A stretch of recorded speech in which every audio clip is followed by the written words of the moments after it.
Thank you very much. Next up, we have Lisa Fullerton, who's testifying for the bill. Thank you to the committee. I am here to support all four of the bills brought to the table today. And the reason I want to testify to the committee is I want to personalize small business and show you the face of small business. We are not monsters. We are not ogres. We are not people who are uncaring, unfeeling. I also want to end the misconception that businesses are all the same. And I also want to offer empirical data and examples of how I've been able to sustain in a very competitive environment for the last 19 years. We own and operate 6 food franchises in San Antonio, Texas, and we have done a lot wrong over the years, but we know what it takes to sustain our business. But many have said that business owners are out of touch. But I really think I have more in common with my employees than meets the eye. I worked 70-hour weeks for the first 3 years to prove that I was worthy and could sustain a business. I had to prove myself to my coworkers, who were also my employees. I was unable to take vacation for 14 years because I had neither the time or the money.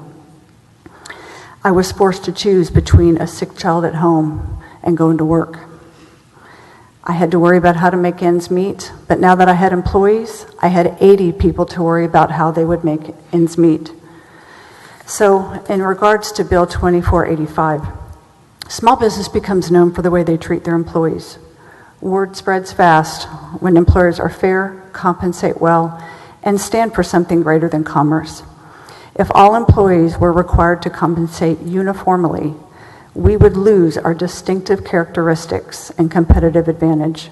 Without mandates, as it stands now, employers have to fight for employees. And under the current circumstances, lousy employers cannot hang on to employees in an environment that is under 4% employment.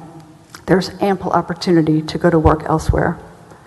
In addition to starting wages that are well above minimum wage, we pay 50% of employee vision and dental, 70% of employee medical and HSA plans, 100% of life insurance, long-term disability, 401k, and profit sharing.